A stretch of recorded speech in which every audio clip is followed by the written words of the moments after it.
Bandidos? What up? Your boy Tux here, the Division 2, and hey, the devs speak. And if you don't want to lose all of your scavenging points, then you're going to want to listen to this one. Plus, we got some changes coming to the new gear, including the exotics and named weapons for Year 7 Season 1. Let's get into it. Wait, did we just become best friends? So nice to meet you. I think you're cool. Piece of shit wristwatch. All right, so these are developer notes coming out of the PTS for Year 7 Season 1. This is the season that comes along with the new DLC, Battle for Brooklyn. A lot of people get this mixed up, so the DLC is a story DLC, so it's its own thing. And the season is a package that comes with a rewards track, new gear, a manhunt story separate from the DLC story, and those global modifiers that you have to grind out. So that's what we're talking about here. And real quick, just to catch you up, there were some big controversial changes that they had announced during their Year 7 Season 1 live stream. They're making some changes to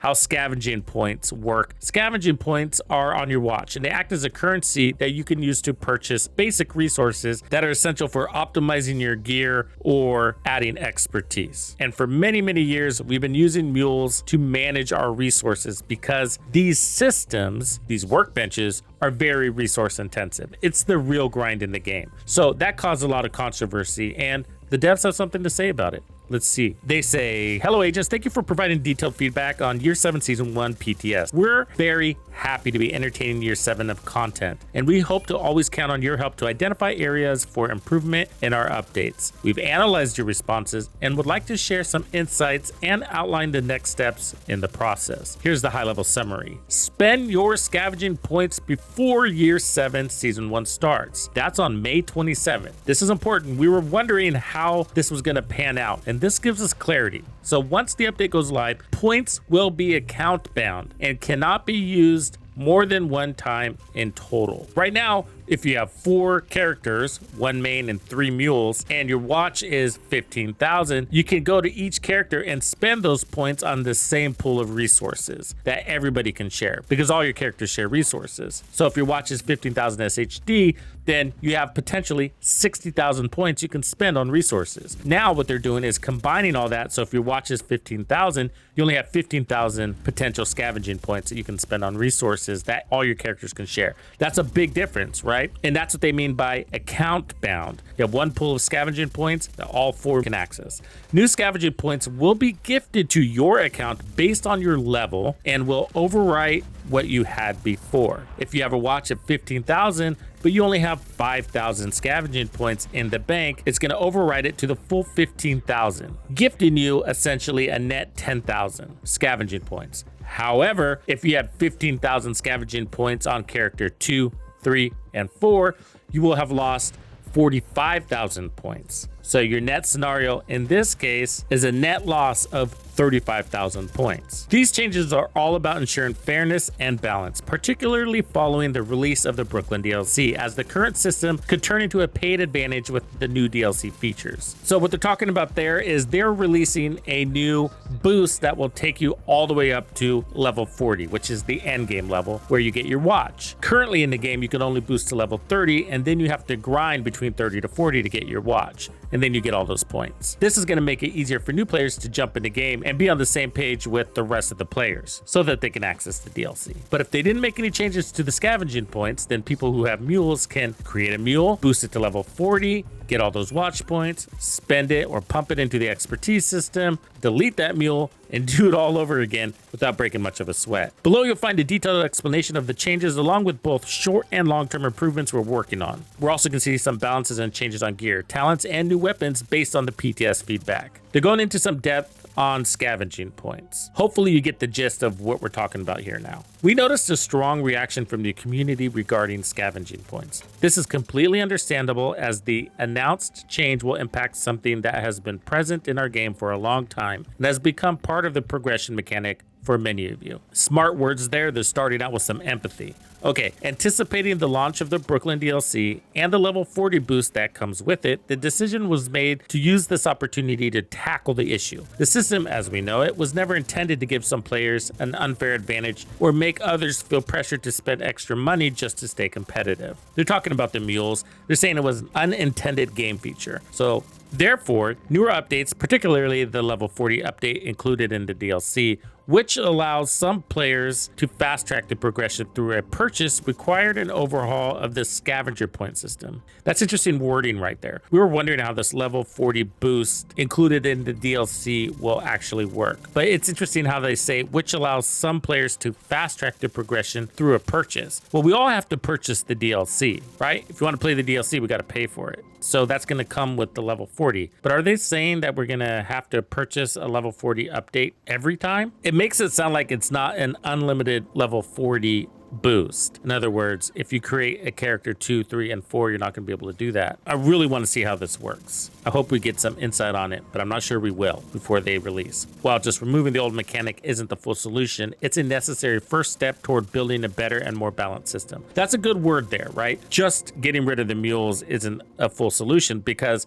what is the real problem? Our systems are resource intensive. They're very grindy. That's what the real problem is. It's not the mules. The point is that we feel pressured to have to do that because of how grindy the expertise system is and the optimization station. The devs need to look at this as an opportunity to provide the community with what they're asking for with not so many words, which is a nerf to the expertise system and optimization system, or a buff to how we get our resources. They say that here in not so many words that they recognize that. We truly value our most dedicated veteran players and the time you've invested in our game. For this reason, when the update goes live, you'll get a gift of 100% of your scavenging points back to use as you want. Almost like creating a fresh new character and getting those points on it. However, they will overwrite the points you already had. This is why we're making sure to communicate it in advance. So they're basically saying, get out there and spend, right? We're sharing this early so you can keep farming the old way as much as you like before the update. It's really great that they're giving us heads up. That's important. Also, we want to clarify that the new mechanic will not remove the ability to share materials and scavenging points between characters. So it doesn't matter which character you claimed them from. What it will do is ensure that once you spend your points on one character, those same points cannot be used on another secondary character. One set of points shared across all characters. The points remain eligible to be used on whichever character you choose, but their use is now tied to your account, making each purchase with them globally final. Okay, hopefully that point is crystal clear. Lastly, we know that solving this issue requires both short-term improvements and deeper long-term changes. Absolutely. In the short term, what we'll do is multiply the value of the resources you can get with scavenging points by 3. Wow. So we're reducing the gap between the old meta and the new system we're creating. Since it's a balance change, we understand that this value might be adjusted, and we're committed to listening to your feedback to tweak it further. That's absolutely amazing, because they just increased this in one of the recent updates. I think that was last season. But what they're talking about is the value in which you get out of a scavenging point. My watch is, 16,677. So on this character, I have 934. When they go live, it'll be 16,600 and something, whatever my current watch is. But what they're saying is that here, for example, they're going to multiply this by 3. They had already doubled this. Field recon, when I spend 1 point, I get 2 field recon. If they're going to multiply that by 3, that means 1 point is going to get us 6 field recons. This is one of their rarest resources, and also highly consumed by the expertise system. And same with the SHD calibration. Wow, that's really impressive and very generous of them also. And I think a good compromise. Just like I was saying, the community is voicing something here with these mules and the discontent around the change, and the devs are essentially buffing the resource system. These resources are also used for optimization and purchasing optimization materials at the crafting bench, and for leveling up your exotics and recalibrating your gear. So providing more resources, if I had to choose, is better than just nerfing the optimizing and expertise benches. Of course, we would like to have both. And then they continue to say, we are evaluating how the system will be reworked with a possible reduction of expertise costs. That's awesome. We were just talking about that. And their goal is to roll out the update within year 7. Great news. So cool. They are talking about further changes in year 7. We have not received a roadmap. Sort of worries me a little bit. It's not that I think the game is ending, but I don't like not being able to see the entirety of year 7 at this point in the game, as we're about to jump into it in just a few weeks. We'll keep you updated and continue to listen to your feedback as we work on the changes. Okay, so I'm gonna go into this gear stuff here real quick, but I just want you guys to know, like, you know, I promise you guys that I'm gonna give you real talk. I'm gonna give you the good, the bad, and the ugly. I'm not gonna sugarcoat things and be a good little dev boy. I made the choice a long time ago. I am gonna represent the community, not the devs. And because I'm giving it to you straight without a chaser, sometimes it seems like I might be hard on the devs. That's just because I love this game, I'm passionate about it, and I want to see it succeed. That being said, this is one of my biggest bugaboos about the Division 2 developers, their lack of communication. To see this post makes me extremely happy. I don't sound like it, I realize, but I am extremely happy to see this post because these devs are silent. We're lucky if we get one dev live stream a season, and that's usually right before the season launches, and that's it. And we don't hear from them. We just get a quick post on a maintenance thing and see you later, right? So it's really good to see them put their thoughts down on paper. It doesn't mean we're always going to agree. It doesn't mean we're not going to be pissed off sometimes by what they have to say. But when they provide us with the information, it cuts back on the speculation, which can get out of hand. I'm not always going to agree with the devs' decisions, and I'm not always right either. Let's look at the new weapons, talents, and gear. So the Streamline Talent. This is the one that gives you between 80 and 87% weapon damage when your skills are not in cooldown. They are making some changes here. We will implement adjustments to prevent it from triggering when deploying skills, which should help balance its effectiveness, especially in PvP scenarios, even though there's no separate PvP version planned. Also, the weapon damage bonus it provides will be reduced as well. Oh, that sucks. I wonder by how much, right? I think what they're saying here, when your skill is deployed, because deploying a skill is the action of activating it. But a deployed skill means like when your turret is out there or when your shield is up and you're walking around with it. I think they're trying to say that your talent wouldn't be active if you were walking around with a deployed shield, because the act of deploying is a split second, and who gives a shit whether you have damage in that moment or not. So my best guess is that you're not going to be able to get the Streamline Talent buff behind a shield or when your turrets are deployed. It's intended to only be for DPS playing from cover who aren't using skills. Nimble exotic knee pads, the PvP version of the nimble knee pads, will be adjusted to reduce their impact in competitive play. The PvE version will remain unchanged. So this is the nimble holster.